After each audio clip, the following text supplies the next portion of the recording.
हमारे YouTube channel में आपका स्वागत है। आज हम बात करेंगे संविधान के 1500 क्वेश्चन की। ये 1500 क्वेश्चन बहुत ही इम्पोर्टेंट हैं जो कई बार कॉम्पिटिटिव एग्जाम में पूछे जा चुके हैं और साथ ही साथ हमने कई ऐसे भी क्वेश्चन को इंक्लूड किया है जिनके पूछे जाने की बहुत ज़्यादा संभावना है।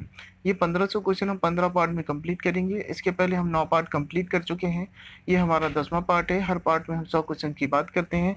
आज चलिए हम फिर से 100 क्वेश्चन की बात करेंगे। मैं आपको बता दूं कि यदि आप संविधान का रिवीजन करना चाहते हैं तो ये आपके लिए बहुत ही अच्छा सिद्ध होना चाहता है और साथ ही ये आपके कम समय में तैयारी भी बहुत अच्छी करा सकता है।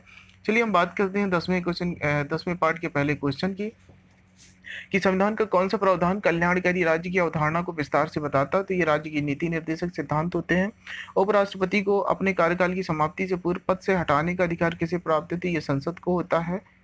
उच्च न्यायालय के अधिकार क्षेत्र को घटाने बढ़ाने का अधिकार किसे प्राप्त है? ये भी संसद को ही होता है। नवी सूची में क्या रखे जाते हैं? तो वे कानून जिन्हें न्यायिक पुनरीक्षण की सुरक्षा रखना होता है।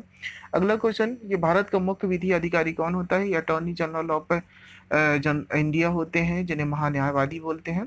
अगला क्वेश्चन कि भारतीय संविधान का सबसे बड़ा स्रोत क्या है? तो ये भारतीय शासन अधिनियम 1935 है। भारतीय शासन अधिनियम जो 1935 है, इससे लगभग 250 जो अनुच्छेद हैं वो लिए गए थे। अगला क्वेश्चन है कि न्यायालय के किसी न्यायाधीश के विरुद्ध शिकायत करने का अधिकार किसे प्राप्त है? तो ये केवल मुख्य न्यायाधीश को होता है। भारतीय निर्वाचन आयोग की शक्तियों को संरक्षण कौन प्रदान करता है? तो भारत का संविधान करता है। हमारे संविधान के किस अनुच्छेद में स्वतंत्रता के अधिकार की गारंटी की गई है? तो अनुच्छेद 19 में। भारत में सन 1975 से 1977 के मध्य आपातकाल की घोषणा हुई थी। तो संविधान के अनुच्छेद 352 के अंतर्गत आपातकाल जो लगाया जाता है, राष्ट्रीय आपातकाल, वो अनुच्छेद 352 के तहत। भारतीय संविधान की कौन सी धारा अल्पसंख्यकों को अपनी पसंद की शैक्षणिक संस्थाओं को स्थापित एवं प्रशासित करने का अधिकार देती है? तो ये धारा 30(1) है। अगला क्वेश्चन है कि संविधान की 11वीं अनुसूची में पंचायती राज संस्थाओं में सम्मिलित किए गए विषयों की संख्या कितनी है? तो ये 29 है। भारतीय संघ का राष्ट्रपति किसके परामर्श से कार्य करता है? तो ये प्रधानमंत्री की सलाह लेता है, मंत्रिपरिषद का जो लीडर होता है। अगला क्वेश्चन कि किस संवैधानिक संशोधन द्वारा यह तय किया गया कि राष्ट्रपति मंत्रिपरिषद की राय पर मानने के लिए बाध्य होगा? तो ये 42वें संविधान संशोधन के द्वारा। जवाहरलाल नेहरू के नेतृत्व में अंतरिम सरकार का गठन कब हुआ? तो ये सितंबर 1946 में गठित हुई। संविधान सभा में किस प्रांत के प्रतिनिधि सर्वाधिक थे? तो ये संयुक्त प्रांत के थे। पंचायत के चुनाव कराने के लिए निर्णय कौन लेता है? तो ये राज्य की सरकार लेती है। पंचायत के जो चुनाव कराती है वो राज्य सरकार, बाकी के जो होती है वो निर्वाचन आयोग कराता है। स्टेट निर्वाचन आयोग या केंद्रीय निर्वाचन आयोग। अगला क्वेश्चन कि किसने कहा है कि आयरलैंड के राष्ट्रपति की तरह भारत का राष्ट्रपति भी अनुच्छेद 368 के उल्लंघन होने पर संशोधन विधेयक पर अपनी स्वीकृति नहीं दे सकता? तो दुर्गादास बसु ने। राष्ट्रपति कितने एंग्लो इंडियन सदस्य लोकसभा में मनोनीत कर सकता है? तो 2। सर्वोच्च न्यायालय के न्यायाधीश की सेवानिवृत्ति की आयु कितनी निर्धारित है? तो 65 वर्ष है। उपराष्ट्रपति के चुनाव में प्रधानमंत्री का मतदान का अधिकार नहीं होता है? तो जब वह संसद का सदस्य नहीं होता है तब। राज्यपाल अपने विवेकाधिकार जो विवेकाधीन कृत्यों के अनुपालन में किसके नियंत्रण के अधीन कार्य करता है? तो राष्ट्रपति के अधीन। अगला क्वेश्चन है कि राष्ट्रपति का अभिभाषण कौन तैयार करता है? तो ये केंद्रीय मंत्रिमंडल होती है। जब नई सरकार गठित होती है तो केंद्रीय मंत्रिमंडल जो गठित होती है वह राष्ट्रपति का अभिभाषण जो जिसमें सरकार की सभी नीतियां और जो भी तारीफें होती हैं वो सब करनी होती है, उसमें लिखी होती है। अगला क्वेश्चन है कि पंचायत के चुनाव कराने के लिए निर्णय किसके द्वारा लिया जाता है? तो ये राज्य सरकार के द्वारा। 49वां जो संविधान संशोधन किससे संबंधित है? तो अनुसूचित जाति व जनजाति के जो लोगों को लोकसभा व राज्यसभा में जो आरक्षण की बात है उसके संबंध में है। अगला क्वेश्चन, संविधान सभा में मुस्लिम लीग के बहिष्कार का प्रमुख कारण क्या था? तो मुस्लिम लीग मुसलमानों के लिए एक अलग संविधान चाहती थी, संविधान सभा चाहती थी, जो कि संभव नहीं था। इसलिए संविधान के निर्माण की दिशा में उल्लेखनीय योगदान देने वाले उद्देश्य प्रस्ताव का संबंध किससे है? तो पंडित जवाहरलाल नेहरू से। संविधान की प्रस्तावना में वर्णित लोकतंत्र को किस रूप में स्वीकार किया गया? तो सामाजिक, आर्थिक और राजनीतिक तीनों रूप में। भारत के प्रथम राष्ट्रपति के रूप में डॉक्टर राजेंद्र प्रसाद का निर्वाचन किसने किया? तो संविधान सभा के द्वारा हुआ था। उद्देश्य प्रस्ताव में वर्णित विचारों को संविधान सभा में संविधान के किस भाग में स्थान दिया गया है? तो प्रस्तावना में। उद्देश्य प्रस्ताव किस समिति की सिफारिशों के आधार पर संविधान में मौलिक कर्तव्यों को संबंधित प्रावधानों की व्यवस्था की गई? तो ये स्वर्ण सिंह समिति की सिफारिश पर। संविधान के अनुच्छेद 72(1) है जिसका ग पार्ट है कि व्यवस्थाओं के अनुसार कौन मृत्यु दंड को क्षमा कर सकता है? तो राष्ट्रपति कर सकते हैं। दल बदल से संबंधित किसी विवाद पर अंतिम निर्णय किसका होता है? तो ये सदन के अध्यक्ष या सभापति का होता है। अगला क्वेश्चन है कि भारत के संविधान में 9वीं, 10वीं, 11वीं और 12वीं अनुसूची जो है वो किस प्रकार जोड़ी गई? तो ये संविधान संशोधन के द्वारा जोड़ी गई। भारत के राष्ट्रपति जो उपराष्ट्रपति को पदच्युत करने का संकल्प कहाँ प्रस्तावित किया जाता है? तो केवल राज्यसभा में किया जाता है। उपराष्ट्रपति मतलब सभापति होते हैं ये राज्यसभा के। अगला क्वेश्चन, किस संविधान संशोधन अधिनियम द्वारा संविधान में 9वीं अनुसूची परिवर्तित हुई है? तो ये प्रथम संविधान संशोधन 1951 अधिनियम के द्वारा। अगला क्वेश्चन है, संघ का यह कर्तव्य होगा कि वह बाह्य आक्रमण और आंतरिक अशांति में प्रत्येक राज्य की रक्षा करे। ऐसा प्रावधान भारतीय संविधान के किस अनुच्छेद में है? तो यह अनुच्छेद 355 में ऐसा कहा गया है। भारतीय संविधान की किस अनुसूची में राज्यों के नाम एवं उनके क्षेत्रों का ब्यौरा दिया गया है? तो प्रथम अनुसूची में। राजनीति के निर्देशक सिद्धांतों में से कौन सा अनुच्छेद अंतर्राष्ट्रीय शांति और सुरक्षा से संबंधित है? तो अनुच्छेद 51।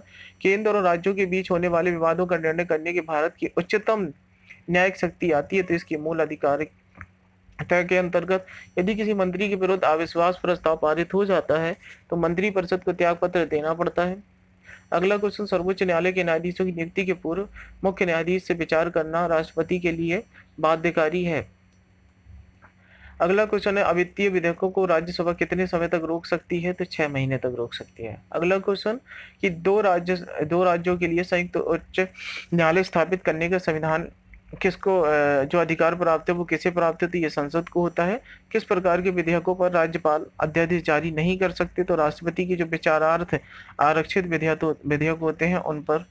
राज्यों के विश्वविद्यालयों का प्रधान कुलपति कौन होता है? तो राज्यपाल होते हैं। जिन प्रश्नों का उत्तर सदस्य लोकसभा या राज्यसभा के सदस्य जो होते हैं वो तुरंत चाहते हैं तो उसे किस प्रकार के प्रश्न कहते हैं? तो उसे तारांकित प्रश्न कहते हैं, जो लोकसभा या राज्यसभा में तुरंत दिए जाते हैं किसी मंत्री के द्वारा कोई बिल पर। अगला क्वेश्चन कि संविधान सभा के लिए हुए निर्वाचन में कांग्रेस को कितनी सीटें मिली थी? तो ये 208 मिली थी।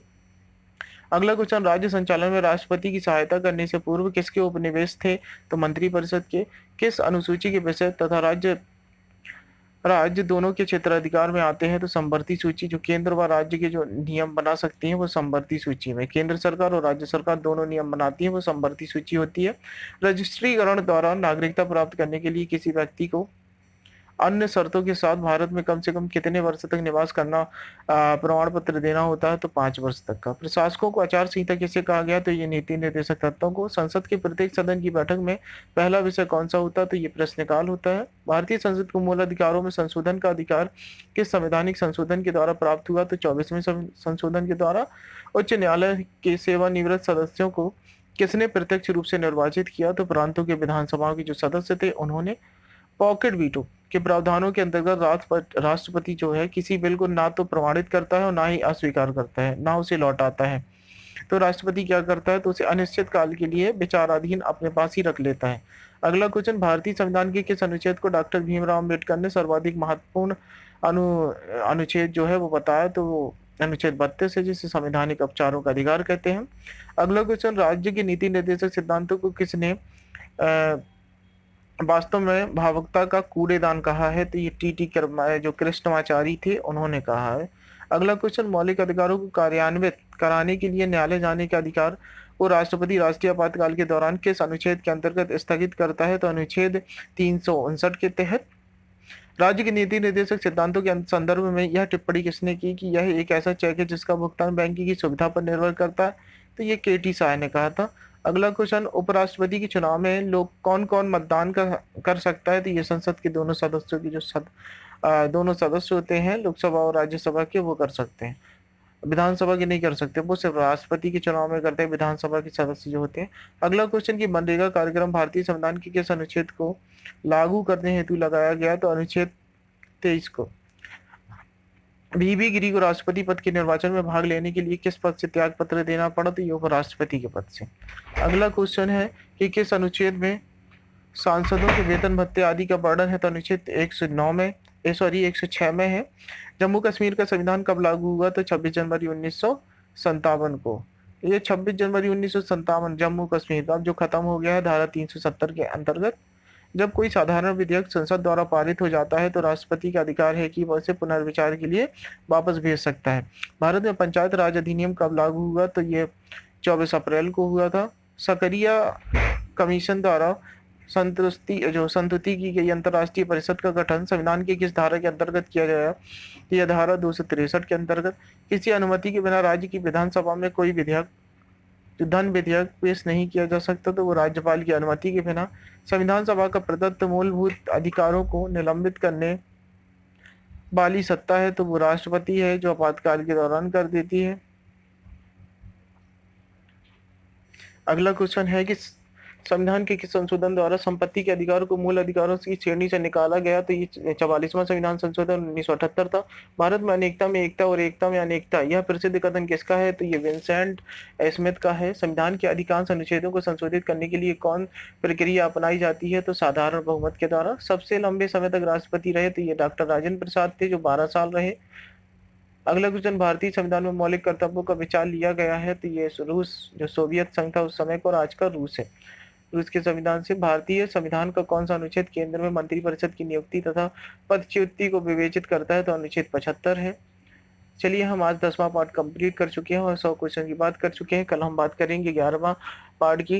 यदि आपको वीडियो अच्छा लगा हो तो इसे लाइक करिए, सब्सक्राइब करिए और बेल आइकन प्रेस करिए, ताकि आपको कंटिन्यू ये वीडियोस हमारे मिलते रहे। मैं आपको बता दूं कि हम कंटिन्यू सभी subject, history, polity, economics, environment, geography और सभी के क्वेश्चंस लाने वाले हैं। तो आप हमारे प्लेलिस्ट में डले हुए हैं, जाकर के देख सकते हैं।